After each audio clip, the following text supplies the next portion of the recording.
नमस्कार प्रिय शिक्षार्थियों, आप सभी को एनएओएस का बहुत बहुत स्वागत है।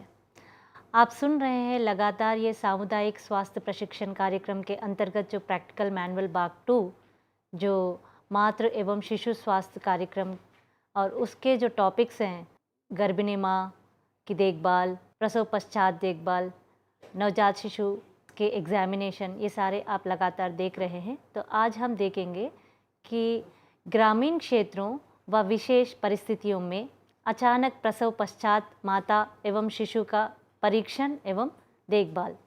मान लीजिए अस्पताल पहुंचने से पहले ही डिलीवरी हो गया हो, रास्ते में हुआ हो या घर पर ही हुआ हो। घर पर होने का कहीं कारण हो सकते हैं, जैसे ट्रांसपोर्टेशन ठीक नहीं हो या समय पर पैसों का इंतज़ाम नहीं हुआ हो, हाँ, या कुछ और कारण हो जिसके कारण घर पर ही या अस्पताल पहुंचते पहुंचते ही अगर डिलीवरी हो गया हो, तो उसके लिए स्वास्थ्य कार्यकर्ता होने के नाते आप किस तरह से माता का एवं शिशु का परीक्षण करें और देखभाल करें, वो आज हम इस वीडियो के दौरान देखेंगे। स्वास्थ्य कार्यकर्ता के विशिष्ट कार्य। महिला अगर स्वास्थ्य कार्यकर्ता हो तो बहुत ही अच्छी बात है कि वो सारा जो डिलीवरी साथ में रहकर अपना सहयोग कर सकती हैं और उन्हें मदद कर सकते हैं हर एक लेवल पे, कि तापमान, श्वसन दर और ये सारे देख सकती हैं और योनि स्राव को भी चेक कर सकती हैं। लेकिन अगर पुरुष कम्युनिटी हेल्थ वर्कर हो तो वो अपने साथ कोई महिला को साथ में ले ले, या परिवार में ही कोई महिला हो तो उनका मदद के अनुसार ये योनि स्राव या परवेजेनल एग्जामिनेशन ये सब करें। तो स्वास्थ्य कार्यकर्ता के विशिष्ट कार्य में पहला आता है माँ और उनके परिवार को प्रसव के समय आश्वासन दे एवं मदद करे। पूरी प्रसव में मदद करें और शरीर की तापमान, श्वसन दर, योनि स्राव आदि चेक करें। माँ का टेम्परेचर कितना है, ज़्यादा तो नहीं है या कम है, और उनका रेस्पिरेटरी रेट कैसी है, और योनि स्राव अधिक हो रहा है या कम हो रहा है, ये सारे चेक करें। और प्रसव का जो स्थान है वो सूखा, सफाई होनी चाहिए और वहाँ पर कोई सफाई युक्त चादर बिछाएं और रबर शीट भी नीचे की ओर बिछाएं। और जब प्रसव हो जाता है तो आधा घंटे के अंदर अंदर शिशु को स्तनपान कराने की शुरू कराएं और इसके बीच ही हो सके तो अस्पताल शिफ्ट कराएं। घर में प्रसव अगर हो तो 5 चीज़ों को ध्यान रखना चाहिए। ये हर स्वास्थ्य कार्यकर्ता को हर समय ये 5 C जो हम कहते हैं उसका पालन करें। वह है क्लीन हैंड्स यानी कि स्वच्छ हाथ, और क्लीन सरफेस स्वच्छ सतह, क्लीन ब्लेड स्वच्छ ब्लेड, और क्लीन कार्ड टाई जिससे भी हम बांधेंगे, जैसे धागा हो या रबर बैंड हो, वो क्लीन होनी चाहिए। और क्लीन कार्ड स्टम्प, जो काटने के बाद जो नाभिनाल होता है उसको भी हमें क्लीन और हाइजीन रखना चाहिए। तो ये 5 चीज़ों को हर समय घर में प्रसव होने वाले माता और शिशु का स्वस्थ रहने के लिए ये ध्यान रखने वाली बातें हैं। अगर डिलीवरी नहीं हुआ, इससे पहले ही आपको फ़ोन आया, क्योंकि आप स्वास्थ्य कार्यकर्ता हैं तो लेबर पेन्स आने के बाद आप ही को पहले बताया जाता है, क्योंकि आप लोग गांव में उनके साथ रहते हैं। तो पेन्स आए हैं, अभी शिशु का जन्म नहीं हुआ, तो आपको इन चीज़ों का तैयार करना चाहिए। एक है जो चित्र में देख रहे हैं ऊपर की ओर, कि कोई भी एक स्टेराइल वाली कोई ट्रे हो जिसमें नवजात शिशु आ सके, उसके ऊपर कोई टॉवल बिछाएं। दूसरी उसमें देख रहे हैं हमें 2 टॉवल चाहिए, मुलायम सी हो, सूखा हो और हल्का सा गर्म हो, तो एक ट्रे में बिछाएं। और हमें कार्ड को टाई करने के लिए या तो धागा चाहिए और रबर बैंड भी चाहिए होता है, और गुनगुना सा गर्म पानी भी हमें चाहिए। इसके अलावा हम कॉटन के 2 स्वैप्स रख सकते हैं, और काटने के लिए सीज़र चाहिए या ब्लेड हो, और ब्लेड भी क्लीन होनी चाहिए, और नया भी ब्लेड हो तो भी उसे पहले से ही हम बॉइलिंग वाटर में एक बार निकाल के फिर उसे उपयोग करें। तो ये सारे हम तैयार रखें। जैसे ही डिलीवरी हो जाता है तो इस ट्रे में हम बेबी को रिसीव करें।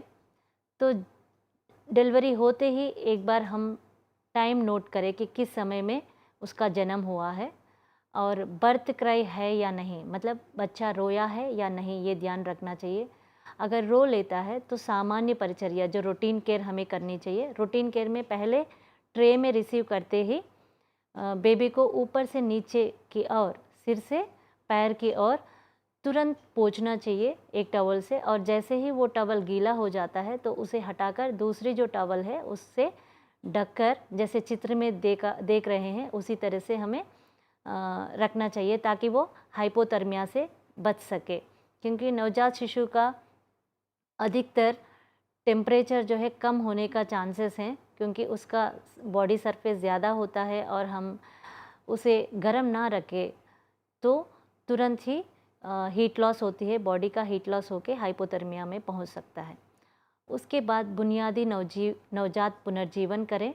मान लीजिए अगर बच्चा नहीं रोता है तो रिससिटेशन करें। तो उसके लिए मैं आप सभी को एडवाइस करती हूँ कि एक कोर्स होती है न्यूबॉर्न रिससिटेशन केयर, ये सभी कम्युनिटी हेल्थ वर्कर्स को ये भी साथ में कर लेना चाहिए ताकि होम डिलीवरीज या रास्ते में होने वाले जो डिलीवरीज होते हैं उसमें अगर शिशु तुरंत नहीं रोता है तो किस तरह से हम उसका पुनर्जीवन कर सकते हैं। इसके बाद जब प्रॉपर अच्छी तरह से नाभिनाल का कट किया और उसके बाद उसको हाइपोथर्मिया से बचाकर इस तरह से ढकने के बाद आधा घंटे के अंदर अंदर स्तनपान का शीघ्र से ही आरंभ करना चाहिए।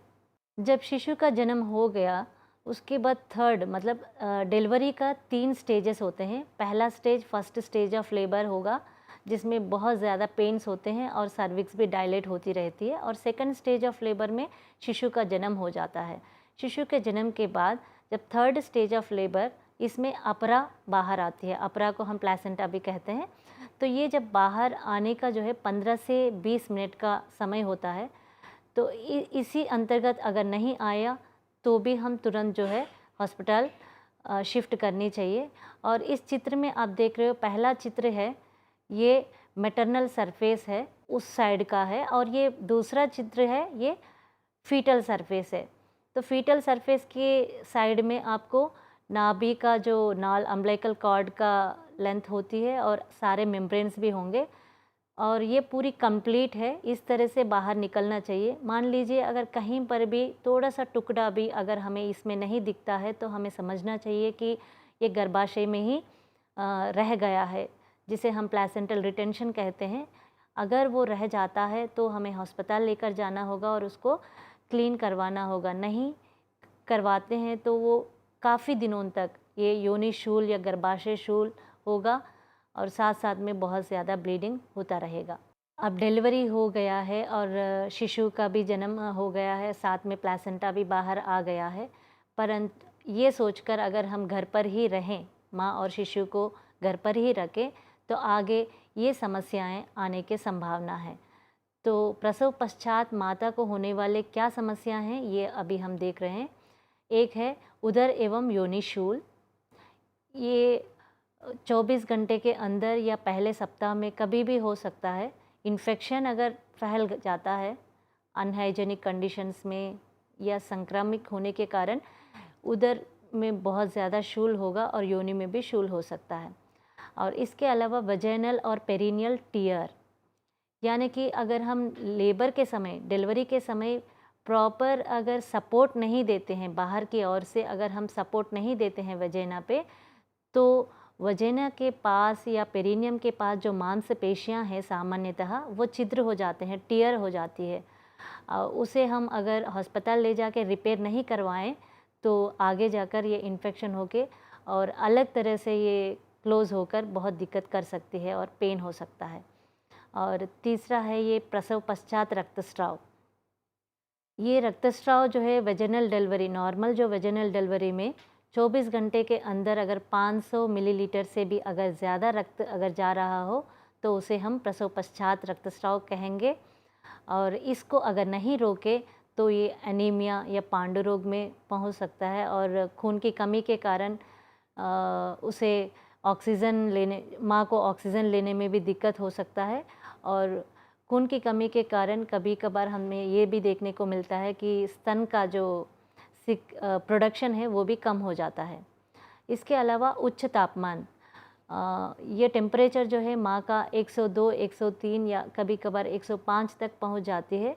उसे ठीक ना करने से आगे जो है सूतिका ज्वर के कॉम्प्लिकेशंस और बढ़ सकते हैं और वो है दूध अगर शिशु ने पिया तो शिशु को भी टेम्परेचर बढ़कर उसको फीवर हो सकता है, नियोनेटल फीवर हो सकती है। इसके अलावा ड्यूरिंग द लेबर नीचे की ओर की नसें प्रेशर पड़ने के कारण जो है एनल ऑरिफाइस के पास से बाहर से बवासीर दिखने लगेंगे, तो इसको भी ठीक से चेकअप करवाना होगा, वरना ये ब्लीडिंग पाइल्स में भी ब्लीड होता रहेगा, खून बहती रहेगी और इसमें भी लंबा समय तक ना ट्रीट करने से एनीमिया में पहुंच सकता है। और एक और कॉम्प्लिकेशन है प्लेसेंटल रिटेंशन। जैसे मैंने कहा था कि शिशु का जन्म के बाद अगर प्लेसेंटा 15 से 20 मिनट के अंदर नहीं आया और उसी में है तो भी वो कंटिन्यूस ब्लीडिंग होता रहेगा और कॉन्ट्रैक्शंस ठीक से ना रहने के कारण ये दिक्कत हो सकती है, तो तुरंत ही हॉस्पिटल ले जाना पड़ेगा। इसके ही मैं इस अगले स्लाइड में चित्र दिखा रही हूँ। वेजिनल टेर या पेरिनियल टेर, पहला जो चित्र है ये सामान्य योनि पेशियाँ किस तरह से ये इसका अरेंजमेंट है। और जब शिशु की डिलीवरी हो रही हो तो इन सारे मांसपेशियों में प्रेशर आ सकती है और बाहर से स्वास्थ्य कार्यकर्ता अगर ठीक से सपोर्ट नहीं करे तो इस तरह से पेरिनियल टियर हो जाएगा और आगे हम इनको अस्पताल नहीं लेकर जाते हैं तो ये टियर जो है इसी तरह से रहेगा और ब्लीडिंग होती रहेगी और इन्फेक्शन बाहर की ओर से अंदर गर्भाशय तक पहुंच सकता है, तो इसको रिपेयर करना बहुत ज़रूरी है। और इस चित्र में बाकी कॉम्प्लिकेशंस हैं, जैसे पहला है जो प्रसव पश्चात रक्तस्राव, जो कंटिन्यूस रक्तस्राव होती रहेगी।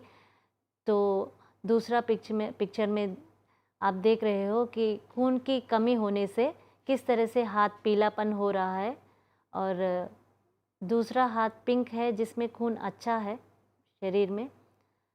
और तीसरा पिक्चर आप देख रहे हो कि 105 फीवर तक चढ़ सकती है माँ को, जिसको हम कहते हैं सूतिका ज्वर। और नीचे जो चित्र है ये पाइल्स हैं, जो बवासीर 1 या 2 या 4 भी हो सकते हैं और इसमें ब्लीडिंग पाइल्स भी हो सकते हैं और नॉन ब्लीडिंग पाइल्स भी हो सकता है। तो इन सारे कॉम्प्लिकेशंस में हम डिलीवरी घर पर भी हो या रास्ते में हो फिर भी हमें माँ और शिशु को अस्पताल तक लेकर जाकर इन सारे चीज़ों का चेक करवाना चाहिए। अस्पताल लेकर जाने के क्या लाभ हैं? माँ और शिशु दोनों को लाभ हैं। एक माँ के लिए रक्तस्राव जो हो रहा है वो चेक करेंगे कि अगर ज़्यादा होगा तो उनका खून की जांच भी करवा कर खून चढ़ाया जा सकता है। और गर्भाशय में कोई प्लेसेंटे के कोई भी पार्ट्स रिटेन हो रहा है वो देखकर अगर है तो उसे साफ़ करेंगे। पेरिनियल जो टियर हो तो उस टियर को सूचरिंग करके ठीक करेंगे, कॉम्प्लिकेशन से बचाएंगे, आगे कोई कॉम्प्लिकेशंस हो उससे बचाएंगे। और जहाँ पर हमें इन्वेस्टिगेशंस की ज़रूरी हो तो वहाँ पर करवाएंगे। अगर मान लीजिए माँ का RH नेगेटिव है ब्लड ग्रुप और हमें तब हम माँ का और शिशु का दोनों का ब्लड ग्रुपिंग करवाकर आगे की मैनेजमेंट कर सकेंगे और स्तनपान को भी शुरू करवा सकेंगे। और शिशु के लिए क्या लाभ हो सकते हैं? शिशु की परिचर्या कर पाएंगे। शिशु अगर म्यूकस कुछ इनहेल कर रहा हो तो मुंह और नाक पूरा साफ करेंगे। बहुत अंदर तक अगर कुछ एमनियोटिक फ्लूइड को एस्पिरेट किया हो तो उसे भी निकाल कर उसका श्वास नली को क्लियर कर सकेंगे। और ऊपर से नीचे तक शिशु का परीक्षण करें कि सिर कितनी हेड सर्कमफ्रेंस नॉर्मल है या नहीं, उसके आँखें, नाक और गर्दन, ये हाथ और सारे किस तरह से है और कोई अबनॉर्मलिटी हो तो क्या कारण है, आगे हम इन्वेस्टिगेशंस करके उसका चेक कर सकते हैं। और नाभिनाल को भी चेक करेंगे कि जो नाभिनाल को काट कर जो लेकर आए हैं उसके अंदर 2 अम्बिलिकल आर्टरी और 1 अम्बिलिकल वीन होनी चाहिए, तो वो है या नहीं वो चेक करेंगे। और हर एक शिशु को हमें विटामिन K के इंजेक्शन देना होता है जन्म के तुरंत बाद, तो वो भी यहाँ पर देते हैं 1 mg इंट्रामस्कुलर देते हैं विटामिन के। और वाइटल्स चेक करेंगे, जैसे कि हार्ट रेट कितना है शिशु का और रेस्पिरेटरी रेट कितना है, टेम्परेचर कैसा है, वो नॉर्मल है या अबनॉर्मल है, वो देखकर उसके अकॉर्डिंग मैनेजमेंट कर पाएंगे।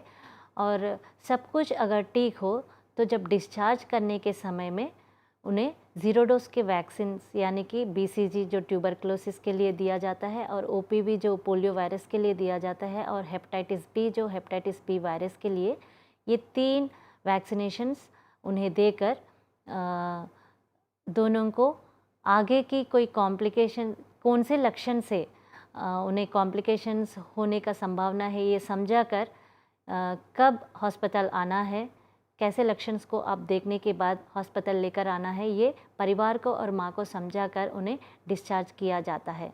तो आपने इस वीडियो में यह देखा है कि हॉस्पिटल पहुंचने से पहले ही अगर घर पर या रास्ते में प्रसव होगा तो स्वास्थ्य कार्यकर्ता को क्या करना चाहिए, किस तरह से तैयार रखना चाहिए, और क्या क्या सामान अपने पास रखें, और किस तरह से माँ का एग्ज़ामिनेशन परीक्षण करना है और शिशु का परीक्षण करना है, वो आपने देखा है। और कैसे कॉम्प्लिकेशंस माँ को और शिशु को हो सकता है और उसको किस तरह से अस्पताल में ले जाने से वह लाभ हो सकेंगे, वो आपने जाना है। तो मैं आशा करती हूँ कि घर पर भी हो या रास्ते में पर भी हो, वो आखिर हॉस्पिटल लेकर ही आना पड़ेगा। तो आप साथ में रहकर उनको हॉस्पिटल ले आइए और सहयोग करिए। धन्यवाद।